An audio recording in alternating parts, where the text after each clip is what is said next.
بسم اللہ الرحمن الرحیم۔ قسط number 12 agro terrorism.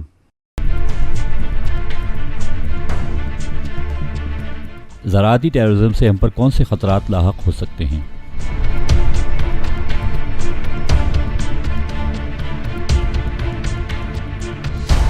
Agro terrorism دہشت گردی کی ایک اور قسم ہے جسے شیطانی گماشتے اپنے گندے مقاصد تک پہنچنے کے لیے استعمال کرتے ہیں۔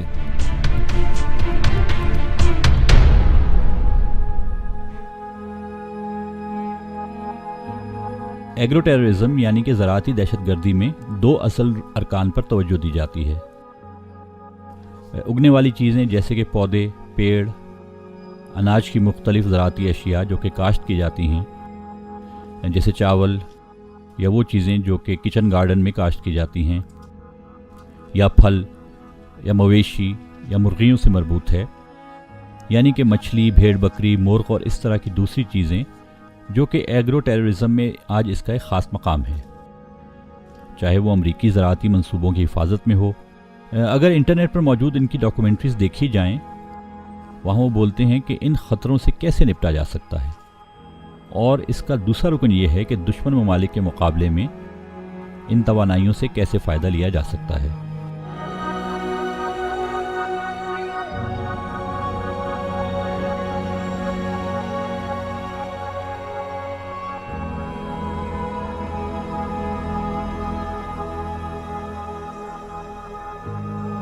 سب سے اہم بات جو ان کو درپیش ہے تاکہ اچھی طرح اس کا اہتمام کر سکیں،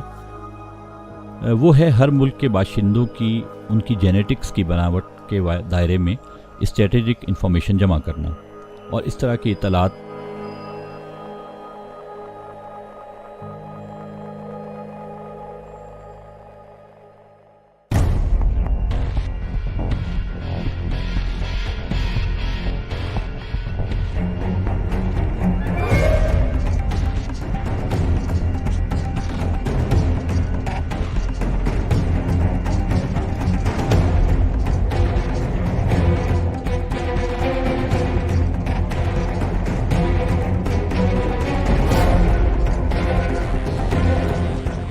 ایگرو ٹیررزم میں ایک انتہائی اہم نقطہ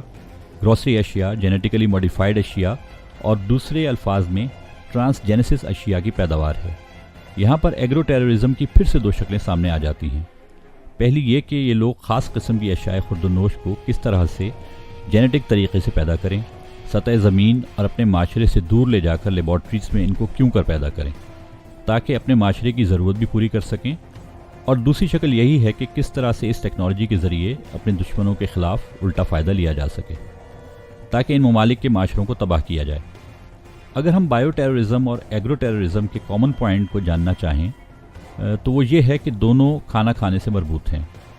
کیونکہ زراعت میں اشیاء خوردونوش پیدا ہو جاتی ہیں اور حیات اور انسانی زندگی میں وہی استعمال کی جاتی ہیں۔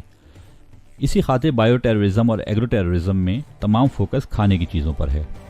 اب چاہے وہ چیزیں جینیاتی طریقے سے پیدا کی جائیں، چاہے روایتی طریقے سے جو مال مویشی اور ڈیری اور گوشت کے لیے ہے، یا نباتات اور اگنے والی اشیاء کے لیے۔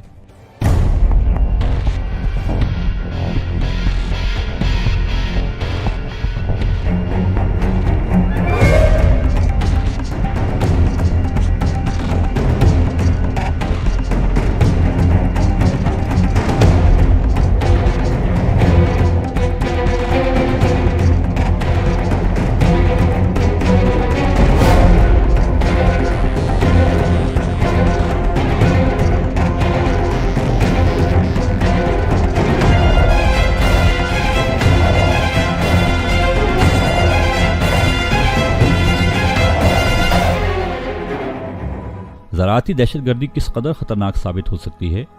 اس کی سادہ ترین شکل سے لے کر یعنی کہ کیڑوں سے کسی زرعی زمین پر پڑنے والے اثرات اور نقصانات اور ان کے صفایا کرنے تک، اس کے بعد پرندوں کو لگنے والی بیماریاں بھی اس میں شامل ہو جاتی ہیں، جیسے کہ سارس کی بیماری، یا وہ مسائل جس سے مال مویشی متاثر ہو جاتے ہیں جیسے کہ میڈ کاؤ ڈیزیز۔ اس قسم کے تمام امراض جو کہ مچھلیوں، مال مویشی، پرندگان اور مرغیوں کو مشکل میں ڈال دیتے ہیں، یہ سب ایگرو ٹیررزم کے زمرے میں آتے ہیں اور بائیو ٹیررزم کے ساتھ یکساں ہیں۔ امریکہ کی نظر میں خطرناک ممالک جنہیں وہ اپنے لیے خطرہ سمجھتا ہے سے دشمنی اور ان کی زراعت کی نابودی کے لیے استعمال ہوتی ہے۔ امریکی دو زاویوں سے اس موضوع کی جانب دیکھتے ہیں، وزارت زراعت اور منسٹری آف جسٹس، جو کہ FBI کے انڈر ہیں۔ ان باتوں کو قومی خطرے کے نام سے گروہ بندی کر کے فہرستی شکل دے دیتے ہیں تاکہ ان سے مقابلے کی کوشش کی جائے۔ پہلا زاویہ یہ ہے کہ امریکہ کو ان سے کتنا نقصان ہو سکتا ہے، اور دوسرا زاویہ یہ ہے کہ جب کسی دشمن ملک سے جنگ ہو رہی ہو تب اس دشمن ملک کو ایگرو ٹیررزم سے کتنا خطرہ اور نقصان ہو سکتا ہے،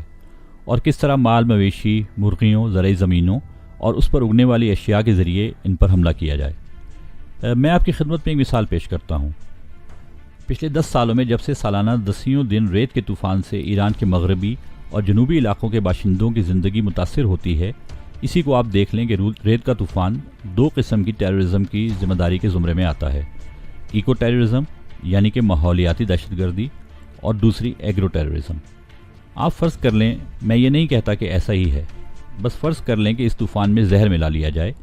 یعنی یہ ریت جو کہ اڑتی ہوئی آئے گی ایران کی زرعی زمینوں اور کوہساروں تک ان کو زہر آلود کیا جائے۔